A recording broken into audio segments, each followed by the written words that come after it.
All right, Shalom, Yahawah Bashem, Yahweh Shai, Barakatah, um, double honors to the apostles and the elders of Great Millstone who are pushing this truth to the four corners of the earth, to the world. And I salute all the brothers that are also pushing this truth any means necessary, that are pushing this truth, however they can, right? This video is not like a warning video. It's not to the scoffers. I'm just addressing, I'm trying to address, the brothers that may, lose their fire. They may have, the faint of heart, because we are in the 11th hour and things are getting crazy out there. Like every morning, some crazy shit is happening, all right? But we are getting close with the microchip and, and the missiles and, the natural disaster that the Most High is bringing and the judgment. So, don't be shook, man, because the Most High, if you living for the Most High, following the commandment, fearing Him with all your heart, He got you. He's with you. And if Yahawah is with you, who can be against you? Nobody, right?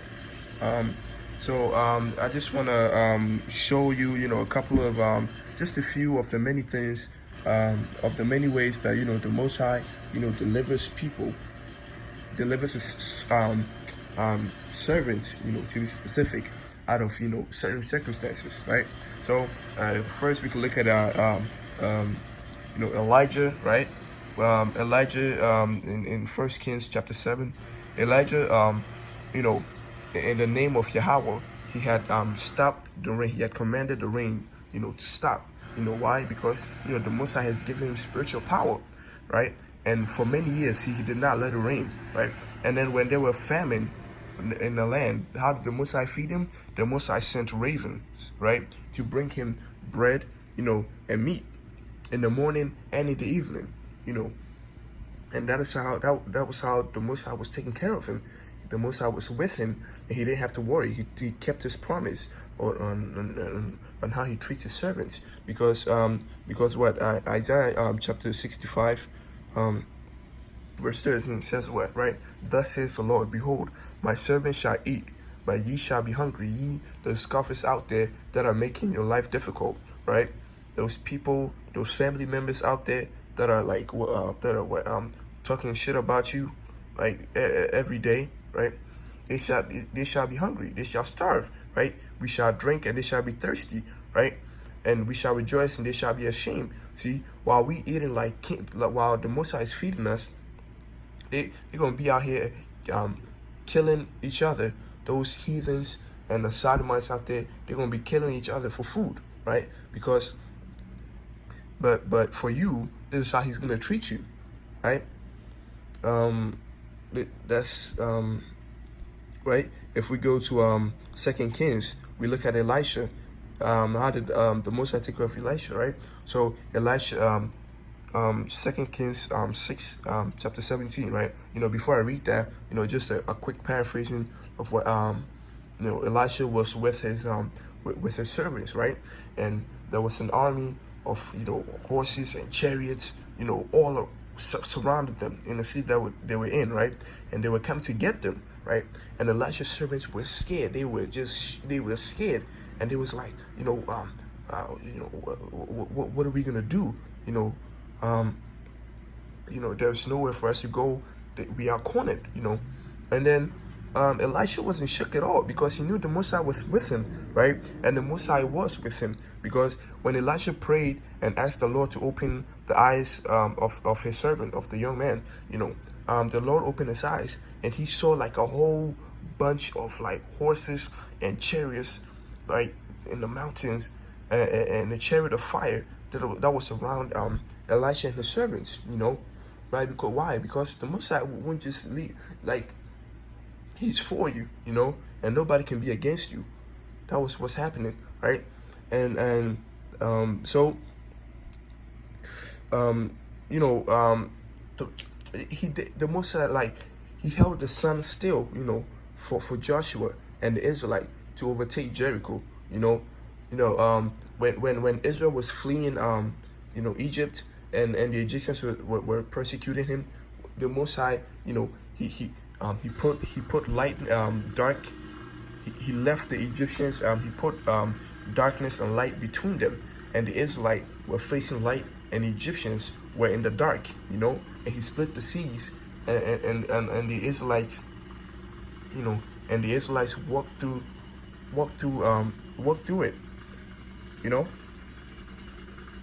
and they walked through it. And then what happened when the Egyptians were still persecuting him? The Most High drowned all of them. He killed every single one of those people, right? So he's with you. He helped the sons. I can't stress this enough. Like, you have the most powerful. You are like, if you fear God and you follow His commandments and you pushing this truth, the young man, and me, you're trying your best, and the Most High see this, bro. He's for you, and you don't gotta worry, man. You don't even gotta worry about death. You don't gotta worry about these Edomites. You don't gotta worry about these scoffers out there, because the Most High is with you. And not only is He with you, He's gonna reward you. He's gonna protect you, and He's gonna reward you, because you've been living for Him, right? And living for the Most High is hard, So, right? In the time of tribulations, right? Because in the time of tribulations, if the Most High declares you to be a martyr, right, or for you to die for His name's sake, right, if He declares you, right, like, don't shoot, don't fear, man. Just still, you should go with it. Like, you should still, like, be for Him. Like, you should be like Job, keep the faith, never curse him out, still have the fear of the Most High in your heart, right? Be loyal, be faithful, because if you lose your life, if you lose your life, you gain your life in the Most High, right? For His name's sake, right? He shall reward you, because what we're gonna get in the kingdom, the Scripture said it was like more than enough reward, that there is more than enough reward, right, for the work that we are doing right here on earth, right? Because the Most High has got you, right? If you're watching this video and you're thinking at some point, oh, well, you're losing your fire, let this rekindle you. But here's the thing, the least you can do, right? Ecclesiastes chapter 12, verse 13, what does it tell you? It says, let us hear the conclusion of the whole matter, right? This is my favorite. One of my favorite scriptures. It says, fear God and keep His commandment, for this is the whole duty of man. I cannot stress this enough. Like, fear, this is the least you can do, right? For the women out there who ain't teaching this truth, like, you should do this. Just follow the commandments and fear God. That is your duty, right? For the men, because the duty of man doesn't just mean, man, like male. Man, in this context, means, man and woman, right? So, and for the man out there, do this. This is the least you can do. And you do this, and the Most High, and